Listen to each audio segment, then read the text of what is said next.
I'm Bambi Francisco with this segment of Lessons for Entrepreneurs, and I'm speaking with Geoffrey Arone. He founded Flock in January 2005. Now he's on to his next venture, which is DanceJam, which is still in beta. Geoffrey, thank you for joining us. Thanks for having me, Bambi. Geoffrey, Flock is a social web browser. You've launched this back in 2005, and you've certainly been watching how consumers have interacted with the browser. How has that helped you create this new site, DanceJam, which clearly you need to have a really good understanding of how consumers interact with the web? Right. So when we did Flock, what we call the social web browser, the goal was to create a client utility that was, of course, a browser, but really captured the intersection of people and media and the community that formed around it.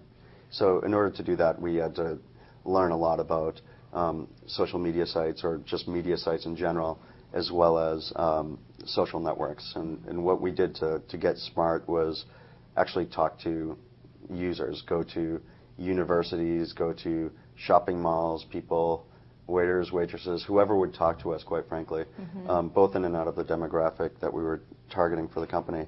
And we learned a lot about how people interacted online. And so when Anthony and Anthony was also one of the Flock co-founders, when we decided to move on and leave Flock in its new hands, Flock has grown to be quite a big company now. It's 40 people and is motoring quite well.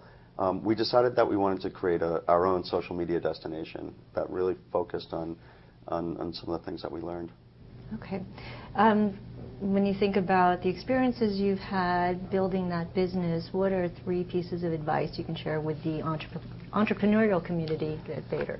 I guess the first thing that always sounds a lot more high concept and people, I guess, take for granted is make sure that you have a clear vision and that you don't always have to stick to it. A vision can evolve. I firmly believe that. But it becomes really difficult when people, the whole company, which the whole company is usually a very small company until you achieve some degree of success. I feel like everyone should be able to articulate the same vision. And I know that Flock has gone through many changes, for example, as have many companies I've known of, but it's really important that folks can articulate the same thing. So I'll give you one example. When we first started Flock, I had a vision. Some of the employees had a vision that might have been more of a blogger's browser. I was looking more at video and media.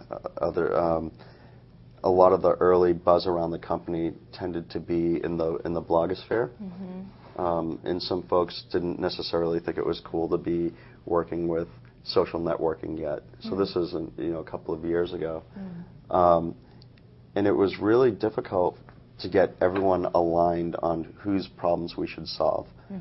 Some people thought you solve blogger problems, for your default search you need to have technorati and you're only going to target this segment of the market. Other folks in the company felt strongly that we needed to target MySpace and just make a MySpace specific browser and that you'd achieve success that way. And then other folks were like, no, focus on Facebook. Ultimately, and it took some time, we realized that talk to the users, understand who is more likely to need a utility like this, and see what problems you can solve. And it's not always an either-or situation, but just create the right interactions and make sure that everyone in the company can articulate the same vision. So don't rush to making a decision. You actually have time. You have time, and it's also, we were young, we needed the money, but it's very easy, I think, early on to let, whether it's investors or the media, kind of lead where the product's going. So again, early on with Flock, it was like a lot of people, bloggers were writing about us, and so one of the key features in the product was a blogging feature. And so very quickly it was, Flock, it's the blogger's browser. And certainly blogging is a part of it, but that wasn't the full vision. How did you change that? What did you learn about getting the marketing branding right from the start? Or is it okay to have that wrong and you can change it midstream? It was certainly a message that resonated with folks at the time, but the real way we changed it was actually just iterating on the product and messaging it to folks, and actually delivering on the full vision and making sure that we were clear about it. Again, it really, the goal is, here are people, and I have an identity in a variety of different places. It doesn't matter. It could be WordPress, and it could be Flickr or PhotoBucket or MySpace or Facebook. That's who I am. That's the people-centric view of it. And then there's media, and your media can reside anywhere. And so, again, it was people, media, and the community that forms around it. So we didn't tie ourselves to one specific use case, but just made sure that a good interaction around people and media is a good interaction whether you are on Facebook or MySpace or WordPress. You're going through the fundraising process right now. What have you learned from your previous experience fundraising? What I've noticed is when you're first in a company and you're really passionate about it, people are almost, drunk with the euphoria of, we've got an idea, people are interested in investing, and you have all these great co-founders and people that are interested in getting involved. The last thing you want to think about at that point is corporate governance.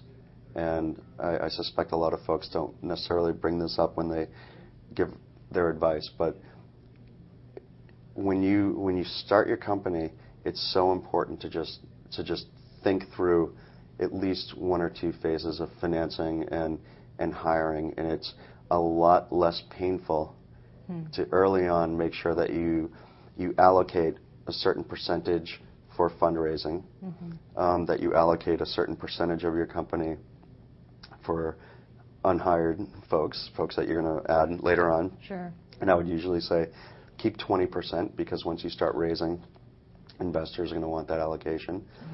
Think through the remaining percentages and think through what people are actually going to be involved with the company a long time, and make sure that you account for things like that person who said they were going to join and they love the idea. Well, they might not ultimately join. Right.